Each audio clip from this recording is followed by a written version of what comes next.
Throughout history, the executions of women have been marked by horror, intrigue, and the unexpected. Some were innocent souls caught in the grip of foreign laws they barely understood. Others, consumed by greed, set into motion dark acts they could never undo. Still others were swept up in the ruthless webs of political power plays. These stories are as diverse as they are tragic. Join us as we dive into the shocking tales of 15 women who faced the ultimate punishment. Number 15. Risana Nafik. Trapped by a lie and a foreign justice system, a young girl's life would be stolen in a moment of injustice, leaving the world to question the price of mercy and the truth behind her fate. Risana Nafik's story is one that stayed with many people long after it ended. She was just a 17-year-old girl from Sri Lanka when she set off to work in Saudi Arabia on May 4, 2005. Her passport, however, showed she was born in 1982. Her age bumped up by a few years so she could slip through Sri Lanka's rule that no one under 18 could work abroad. Risana was hired by a family in Dawadmi, a small town in Saudi Arabia. But only a few weeks later, on May 22, 2005, her life took a tragic turn. The baby boy she was caring for, 4-month-old Naif Al-Kuthaibi, suddenly died. Risana said he had choked on milk while feeding from his bottle, but the family accused her of deliberately smothering him after an argument with the mother. The authorities moved quickly but didn't conduct an autopsy to confirm how the baby had died. Under pressure, Risana signed a confession, though she didn't understand it. It was in Arabic, and no one provided her with a translator. Many, including the Asian Human Rights Commission, later said she was forced into signing it, not fully aware of what she was admitting to. Her fate was sealed in 2007 when she was sentenced to death. Despite pleas from the Sri Lankan president and international calls for mercy, Risana was beheaded on January 9, 2013, leaving a story that stirred up feelings around the world and brought attention to justice and mercy for foreign workers. As Risana Nafik's life was ended by a foreign justice system, another spiraled into a violent descent that would ultimately define her as one of the most infamous female serial killers in history. Number 14. Aileen Wuornos. Meet Aileen Wuornos, a woman whose life, shaped by hardship, took a brutal turn that would make her one of the most infamous female serial killers in history. Her story is rough and raw, rooted in a life marked by pain and struggle. Between 1989 and 1990, while working as a sex worker, she robbed and killed 7 men, with her first victim being Richard Mallory, a man known to frequent sex workers. She said it was self-defense, that each man had either assaulted or threatened her, but the courts didn't buy her story. Wuornos had a tough life from the start. She grew up facing abuse and hardship, which many believe shaped the person she became. When she was finally caught and put on trial, she was found guilty on multiple counts of murder and sentenced to death. For over a decade, she sat on death row in Florida, waiting for the end. Her life was taken by lethal injection on October 9, 2002. Her story didn't fade away after her death. Books, documentaries, and even a movie brought her tale to the world. In the 2003 film Monster, Charlize Theron played Wuornos, diving deep into the role and receiving huge praise for capturing the troubled, complex side of Aileen Wuornos' life.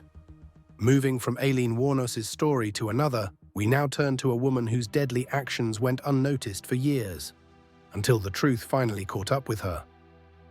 Number 13. Sophie Johannessen.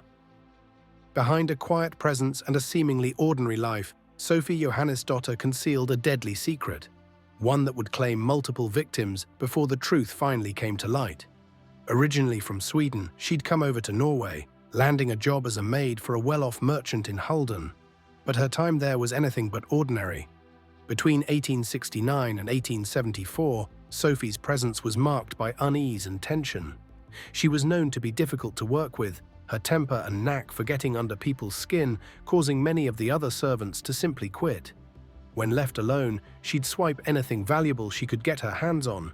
The real horror began with a series of poisonings. Her first victim was another maid she'd clashed with, who died in 1869 after suddenly falling ill. The official cause, arsenic poisoning, though no one connected the dots at the time. Sophie, however, wasn't done. 3 years later, she turned her anger on her employer's wife, who also died after a sudden sickness in 1872. Sophie moved about her duties undisturbed, but when she got caught stealing again in 1874, she went one step further, poisoning the merchant himself. For years, Sophie's crimes went unnoticed, buried under routine deaths and assumptions. But by 1875, suspicions had started to grow, leading authorities to dig up the bodies of the merchant and his wife. The results shocked them. Both had high levels of arsenic. A deeper investigation uncovered letters she'd sent her sister asking for arsenic for a skin condition, which was a clever excuse for the real purpose.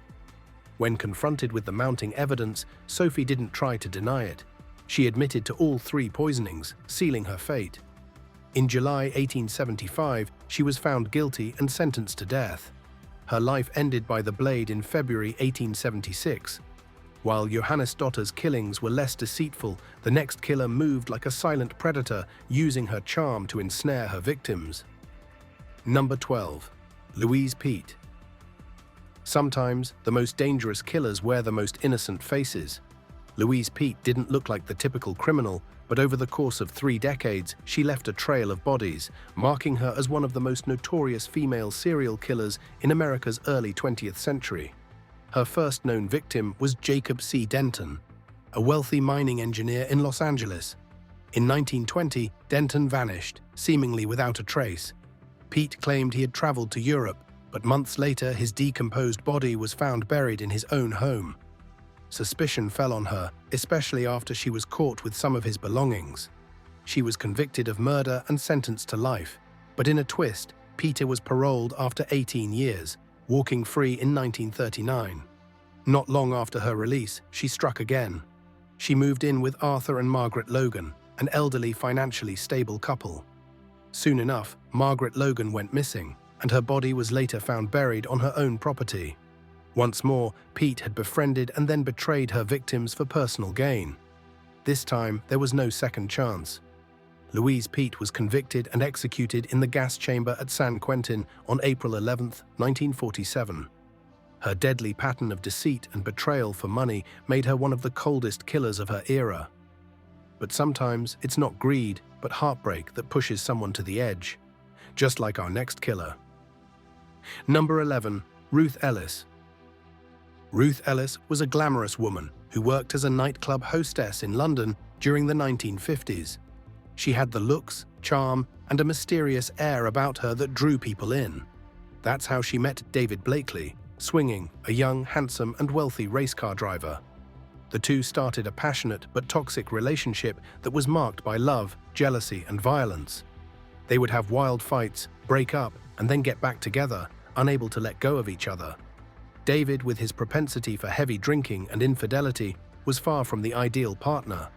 He treated Ruth with cruelty and indifference, yet she remained deeply in love with him, consumed by emotions that blurred the line between devotion and despair. As David began to distance himself and pursue other women, Ruth was left feeling shattered and forsaken.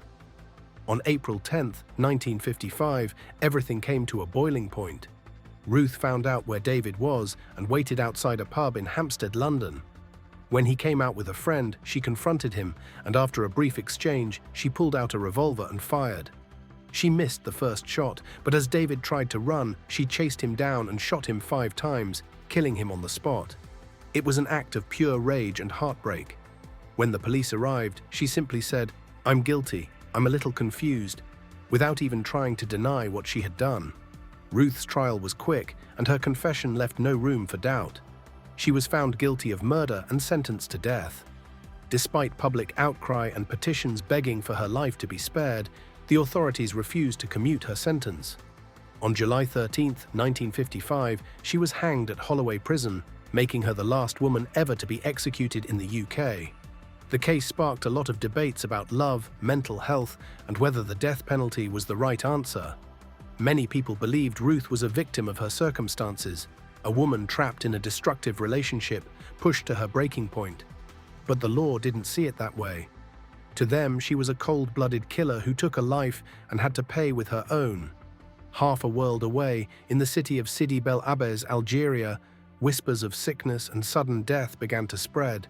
a series of events so dark and unnerving that it left an entire community on edge. Number 10. Meline Muton.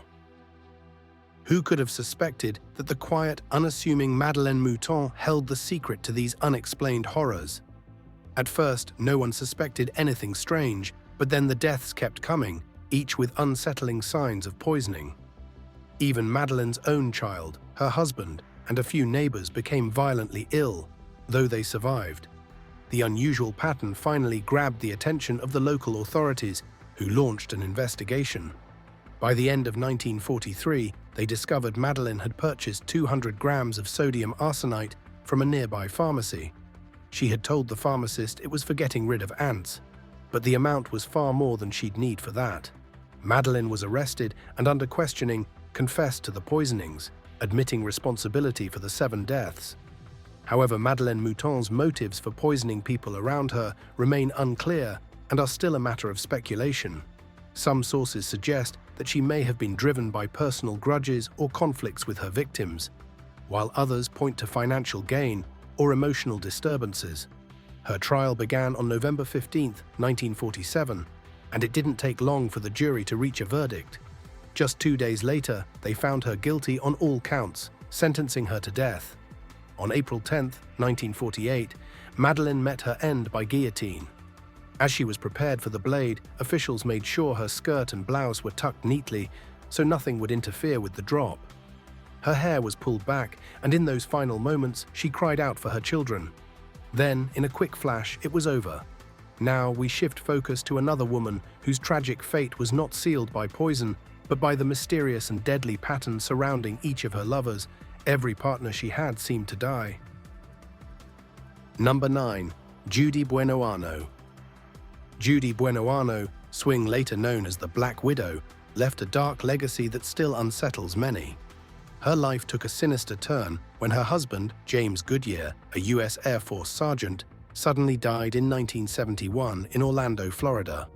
At the time, no one questioned it, believing it to be natural causes. But his death was just the beginning. In 1973, Judy moved to Colorado with her new partner, Bobby Joe Morris, who also ended up poisoned, dying in 1978. Later, her son Michael began showing strange symptoms, eventually becoming paraplegic.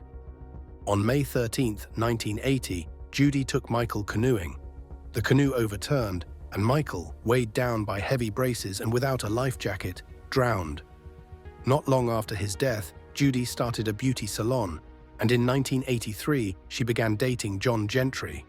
But disaster struck when John's car exploded in Pensacola, Florida, leaving him severely injured. The subsequent investigation revealed inconsistencies in Judy's story and raised serious questions. Police discovered that the so-called vitamin pills she had given John were laced with arsenic and paraformaldehyde. As detectives looked deeper, they exhumed the bodies of her previous victims, uncovering traces of arsenic in each. It turned out Judy had collected significant insurance payouts after each death. In 1983, Judy was arrested. She was convicted in 1984 for her son's murder and for trying to kill Gentry, receiving life in prison and an additional 12-year sentence. In 1985, she was also convicted for her husband James's death, leading to a death sentence. Judy's life came to an end in Florida State Prison's electric chair on March 30, 1998. Her last meal was oddly simple: steamed broccoli, asparagus, strawberries, tomato wedges, and hot tea with lemon. We now turn to a woman whose end came not from her own actions, but from those of her son. Number 8. Margaret Pole. What began as an act of defiance by a young man soon spiraled into a tragic, brutal end, one that shocked the nation. But how did her execution turn into a scene of chaos and horror that left onlookers speechless? Margaret Pole was born into the powerful Plantagenet family, one of the most prominent houses in England. She was the niece of 2 kings, and for most of her life, she was loyal to the crown. But when you're living in a time when the throne is always at risk, even being loyal isn't enough to keep you safe. Her downfall began when King Henry VIII, desperate for a male heir, decided to break away from the Catholic Church so he could marry Anne Boleyn. Margaret's son, Reginald Pole, a devout Catholic, openly criticized Henry for this decision. He spoke out against the king's new marriage and the split from the church, and in Henry's eyes, that was an act of betrayal. Even though Margaret had nothing to do with her son's actions, she paid the price for his rebellion. In 1539, Henry ordered her arrest. They accused her of treason, claiming she was part of a conspiracy to overthrow the king. But the truth is, there was no real evidence. She was thrown into the Tower of London, and for over 2 years, she languished there without a trial. At 67, she was frail, but she never admitted to any wrongdoing because, quite simply, she hadn't done anything. Then, in 1541, without warning, Margaret was told she would be executed. She was dragged to the execution block, but what happened next was horrifying. It's said that she struggled, refusing to kneel, and even tried to run. The executioner wasn't prepared for this. He wasn't a skilled swordsman, just a common man with an axe. What should have been a quick, clean execution turned into a gruesome scene. It took multiple strikes to end her life, with witnesses claiming it was one of the most chaotic and brutal executions they'd ever seen. We now turn to Iran, where someone faced the consequences of their own choices. Number 7. Mahin Kadiri. Debt can drive people to desperate measures, and for Mahin Kadiri, it led her down a dark and deadly path.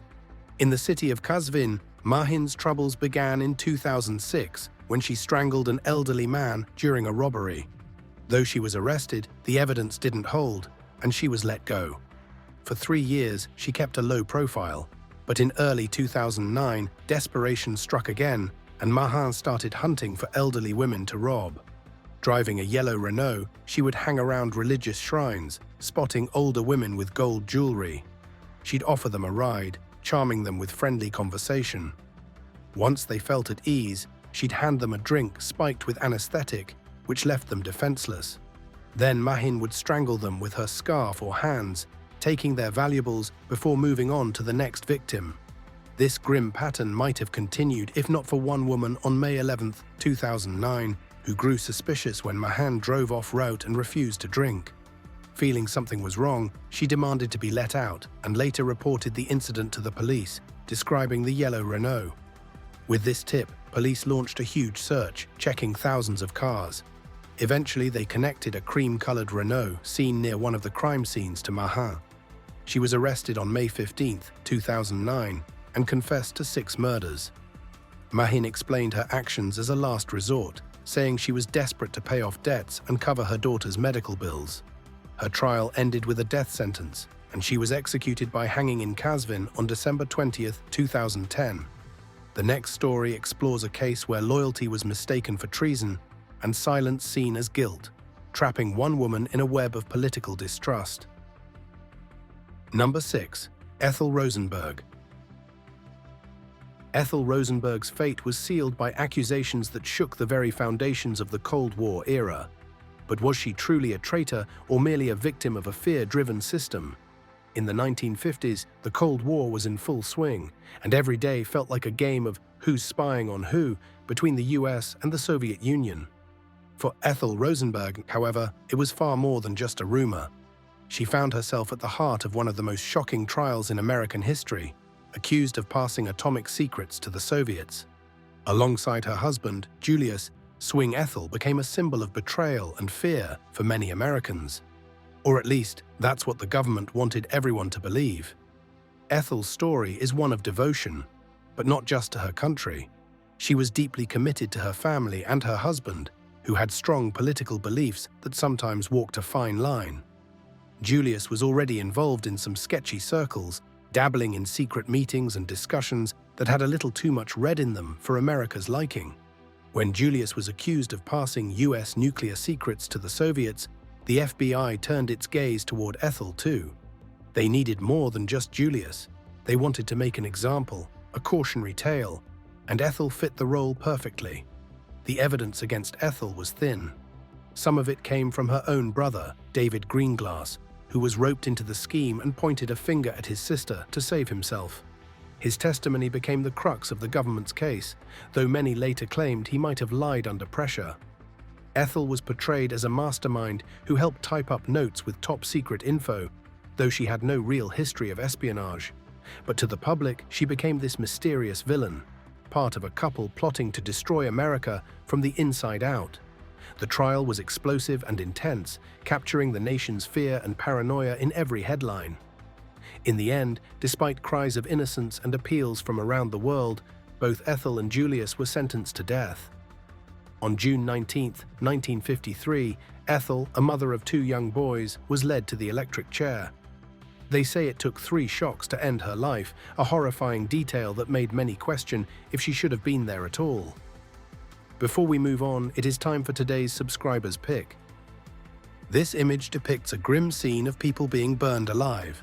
While burning as an official form of execution is rare in modern times, instances still occur amid the brutality of conflict and war. For example, during the ongoing conflict between Israel and Gaza, airstrikes have resulted in civilians being burned. These tragic outcomes aren't punishments under the law, but consequences of war, where chaos often overrides human boundaries. In such times, the devastation of airstrikes and combat can lead to unimaginable suffering. So viewers, let us know what you think about this picture. Drop your thoughts in the comment section. Number 5. Maryanne Cotton. This is the story of a mother who, for years, defied suspicion, using arsenic as her lethal tool and turning death into a means of financial gain. Maryanne Cotton is remembered as one of Britain's most infamous killers. Over the course of her life, she is believed to have poisoned 11 of her 13 children, as well as 3 of her 4 husbands, all using the same lethal method: arsenic. In Cotton's time, arsenic was a common household substance that did not arouse much suspicion. She exploited this, skillfully mixing it into food or tea and inflicting slow, agonizing illnesses that ultimately led to death. For years, she managed to avoid detection, letting neighbors and authorities believe that her string of tragedies was nothing more than a series of unfortunate events. The motive behind these acts was primarily financial. Each death brought Cotton an insurance payout or some form of monetary benefit.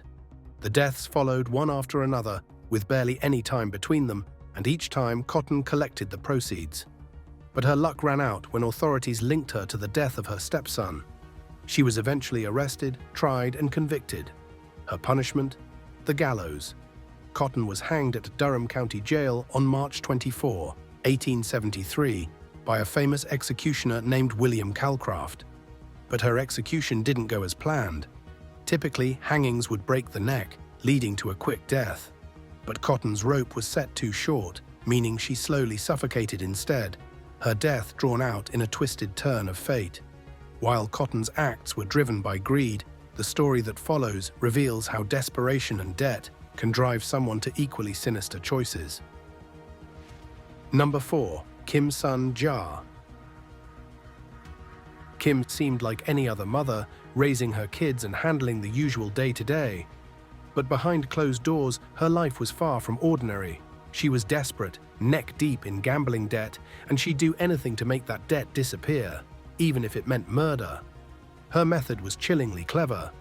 She didn't attack anyone directly. Instead, she poisoned her victims in public places, leaving no obvious trace of foul play. Among her victims were her friends, her creditors, even her own sister and cousin. People who'd helped her financially, trusting her despite her struggles. The scariest part: for a long time, nobody noticed a thing. In South Korea, autopsies were often avoided due to cultural beliefs, which made it easy for Kim to go undetected. By the time authorities started looking into her, her father had already been cremated, meaning any proof of foul play with him was gone for good. Finally, in 1988, a search of her home uncovered enough to blow her cover. The police found her victims' belongings, things like a diamond ring and cash, and hidden in her bathroom, a stash of cyanide. The discovery confirmed everything. By 1989, the Supreme Court sentenced Kim to death, and in 1997, she faced execution. While Kim had no love for her victims, the next one was a twisted romance, where love was a dangerous game. Number 3. Martha Beck. Meet Martha Beck and Raymond Fernandez, the duo who turned Lonely Hearts ads into a deadly hunt. While others searched for connection, they crafted a sinister partnership, luring unsuspecting victims into a world of deceit, jealousy, and murder. Martha had her part down to an art. She'd pretend to be Raymond's sister to make their targets feel at ease. She'd even say she lived alone, with Raymond just staying as her brother. The two played the perfect team, luring in mostly women who thought Raymond was ready to settle down with them. But there was a twist. Martha was wildly jealous. Anytime Raymond got too close to one of these women, she'd fly into a rage. To keep him faithful, she'd make sure nothing romantic happened between him and any of the women he was pretending to woo. If things ever got out of hand, or if the duo thought they might get caught, they'd rob the women and, at times, go so far as to kill them to stay out of trouble. They left a trail of heartbreak and horror until the law finally caught up with them. Their trial was a spectacle, with people all over shocked by the brutal details. In the end, both Martha and Raymond were sentenced to the electric chair, and in 1951, their story came to a final dark end at Sing Sing prison. The Lonely Hearts killers might have killed strangers, but Velma murdered those who were closest to her. Number 2. Velma Barfield. Velma Barfield might have seemed like an ordinary woman, but her story is one of the darker chapters in American crime. Known for her calm and quiet ways, Velma had a secret, and a deadly one at that. By the late 1970s, she'd started a string of poisonings that would leave 6 people dead. Her first victim, her own mother. Using arsenic, Velma poisoned her without anyone suspecting a thing. At first, everyone thought her mother's passing was just natural causes. But as time went on, more people around Velma started dying. Her fiancé, a neighbor, and even some acquaintances. All of them had fallen sick shortly after spending time with her, and each one ended up dead. Velma's method was simple but frightening. She'd slip arsenic into food or drinks, and her victims would gradually fall ill, giving her time to cover her tracks. It was this slow, sneaky approach that kept the authorities from catching on right away. But eventually, the pattern became too obvious to ignore. In the end, Velma couldn't escape justice. On November 2, 1984, she became the first woman in the US to be executed by lethal injection, marking the first time a woman had been executed since 1962. From the twisted tale of betrayal and brutality in the 18th century, we shift to another dark chapter in history, where desperation drove a woman to unimaginable lengths. Number 1. Catherine Hayes. Catherine Hayes, born in Ireland, moved to England and married John Hayes, a hard-working man. On the surface, they seemed like a regular couple, but their relationship was far from happy. Catherine was known to have a temper, and John's constant drinking didn't make things any better. One night in 1726, after years of bickering, Catherine decided she had had enough. She conspired with 2 young men, Thomas Billings and Thomas Wood, to get rid of John once and for all. The plan was simple: get him drunk and then do the unthinkable. After luring John to their house with promises of a good time, they made sure he was completely intoxicated. What followed was a scene straight out of a nightmare. While John was passed out, the 3 attacked him, and they didn't stop until he was dead. In a gruesome twist, they decided to behead him, thinking it would help cover up the crime. The next day, they tried to dispose of the head by throwing it into the River Thames, but it was quickly found, and the authorities pieced together what had happened. Catherine and her accomplices were arrested and tried for murder. The trial was sensational, with details of their ghastly crime shocking everyone in London. Thomas Wood was sentenced to hang, while Thomas Billings was hanged, drawn, and quartered. A fate reserved for the worst of criminals. But Catherine's punishment was even more terrifying. At the time, the law stated that a woman guilty of murdering her husband committed petty treason, which meant she had betrayed not just her husband, but the authority he represented. For this, she was sentenced to be burned alive. On the day of her execution, a massive crowd gathered to watch. Catherine was tied to a stake, and the flames were lit beneath her. She screamed as the fire crept closer, the heat searing her flesh. Witnesses said it was a gruesome sight, and even in an era where public executions were common, this one was particularly hard to watch. Some say she was strangled first to spare her the agony, but others claimed she suffered through the entire ordeal. Thanks for watching. We'll see you in our next video.